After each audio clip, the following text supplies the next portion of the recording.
un projet fun, voilà, un projet un peu plus puissant, tu vois ce que je veux dire. La chaîne a passé les 1000 abonnés, donc voilà, grand merci à tous. Et puis en avant pour les 2000, voilà les amis. J'espère que vous continuerez à me soutenir, voilà, pour les petits projets que je fais. Et puis n'hésitez pas à me dire qu'est-ce que vous en pensez de la chaîne. Il y a une petite vidéo en parlant de la 125 qui va arriver très bientôt. Et puis, n'hésitez pas à vous abonner. N'hésitez pas à lâcher un petit like, à partager la vidéo.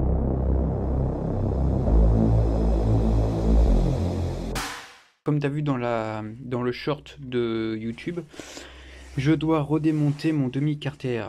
Là, si tu veux, je me positionne comme ça. Voilà. Il faut absolument que ce soit centré. Donc centré, si tu veux, par rapport à ici. Donc le truc, c'est que là, c'est pas centré. Donc c'est-à-dire que tu vois, le rotor il bouge. Donc pour ça, je dois démonter le carter et ensuite le sortir et racheter un carter, le redécouper, mais en gardant les petites retenues qu'il y a au bord de chaque emplacement des vis pour pouvoir positionner le stator de manière fiable, si tu veux, pour pas qu'il bouge, si tu veux. Parce que là, tu vois, là c'est incertain, tu vois, voilà. Donc c'est pour éviter toute collision avec le rotor, tout simplement. Je vais enlever toutes les vis du carter. Donc voilà, donc c'est parti. Maintenant que le joint spi est enlevé, donc je vais le mettre de côté. Ce qui va être délicat, c'est qu'il faut faire attention pour sortir le carter parce que le roulement va chauffer. Alors moi, ce que je fais pour éviter qu'il chauffe de trop, je vais l'asperger d'huile de temps en temps pour pas trop que les billes bleuissent. Voilà, parce que ça va chauffer. Donc voilà, c'est parti.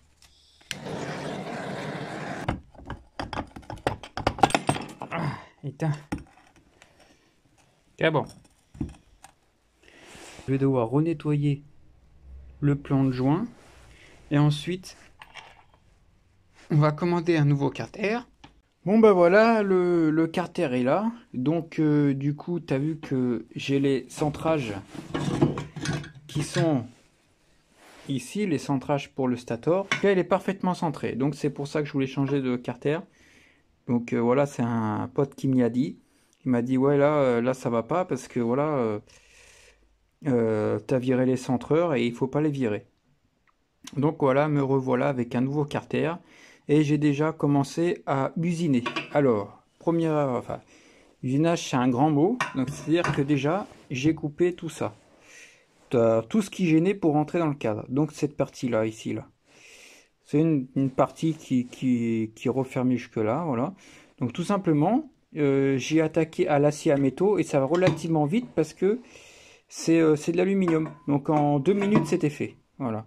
Déjà, on va commencer par ça.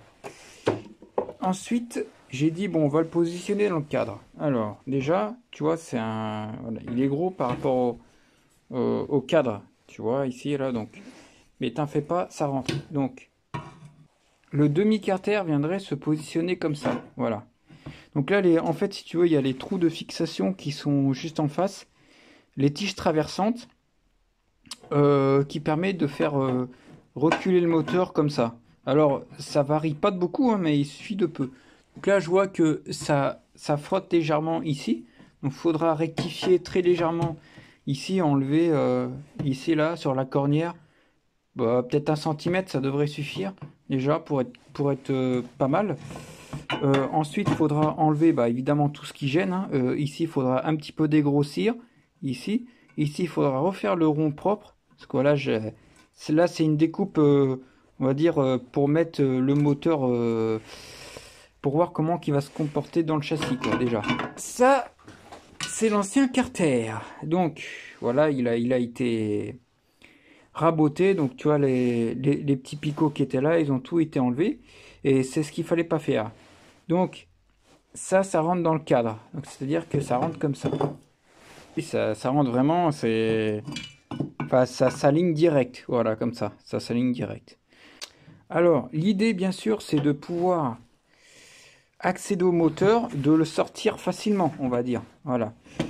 L'idée, c'est pas de galérer comme un malade et puis une fois qu'il est en place, ne plus pouvoir le sortir à cause de ça, voilà, notamment. Cette partie, à mon avis, elle va me servir à rien du tout, seulement à faire un surplus d'épaisseur, voilà, ça va être carré net. Sinon, il y a une troisième fixation où je peux également prendre, c'est ici, là, sur le dessous, voilà.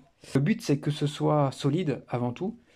Selon toi, est-ce que ça vaut le coup? Soit je découpe tout ça, je prends à partir d'ici, je trace un trait, j'arrache tout à la scie, voilà, pour laisser finalement que cette partie-là, mais avec les centreurs, avec les centreurs ici, voilà.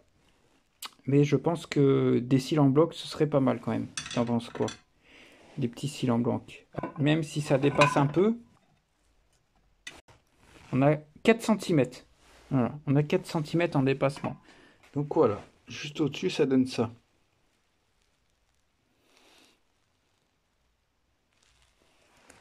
Alors après, évidemment, il y a plusieurs possibilités. Donc c'est-à-dire que par exemple, cette partie-là, ici, là, tout ce qui est ici, ça, je peux y faire sauter. C'est juste un exemple. Je peux y faire sauter et laisser que vraiment les deux parties qui m'intéressent, à savoir celle-là et celle-là, qui seront idéalement raccrochées au cadre. Comme celui-là, je vois pas à quoi il peut me servir, quoi. Parce que celui-là, l'axe, il tourne, en fait, ici, là. C'est ça le truc, donc ça me sert à rien, en fait, ça, tu vois. Donc là, j'ai tout ce qu'il faut pour remonter. Donc à savoir mes petites vis ici. J'ai la pâte à joint qui est ici. Donc là, ce que je vais faire en premier, c'est mettre la pâte à joint sur le plan de joint que j'ai nettoyé. C'est parti pour la papate.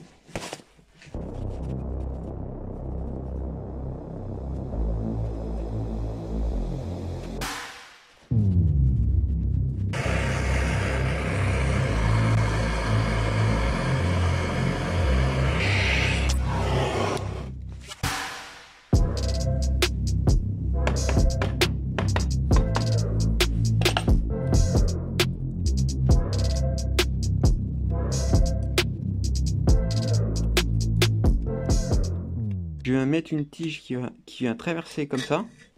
Et puis comme ça va bien ajuster au niveau des déroulements. Ça va écraser partout. Voilà. Il ne reste plus qu'à visser l'autre.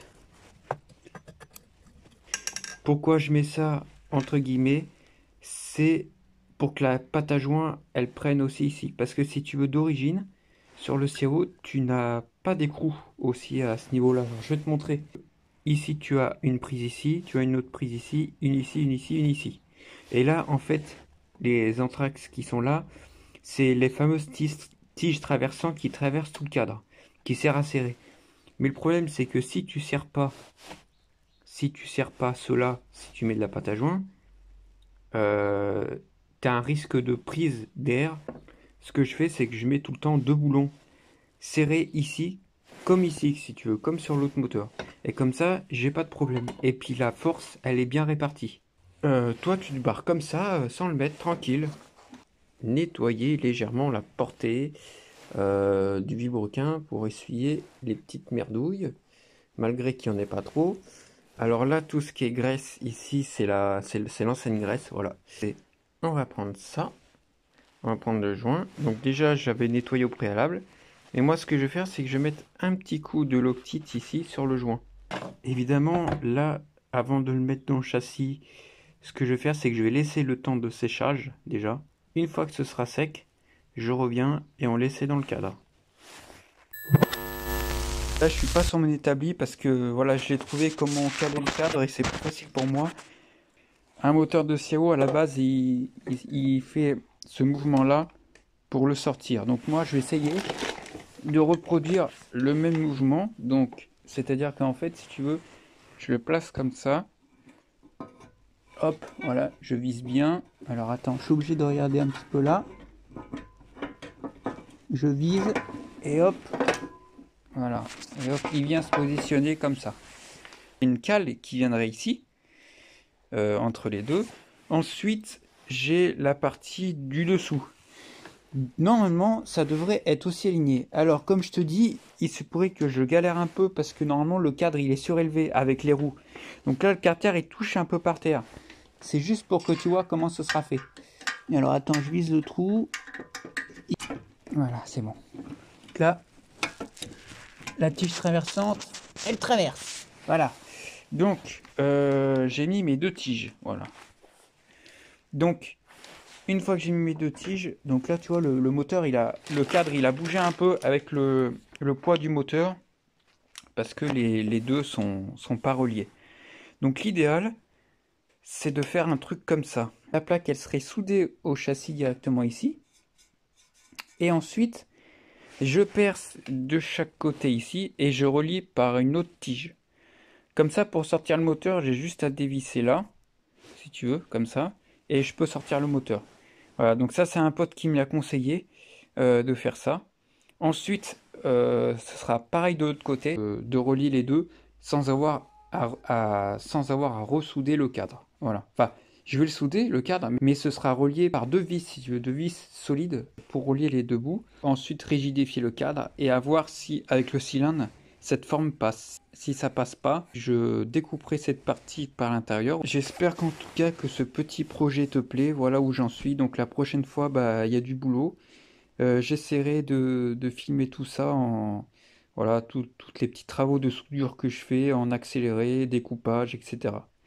Voilà, et ben j'espère que vous avez apprécié cette vidéo. Et puis moi je vous dis à la prochaine.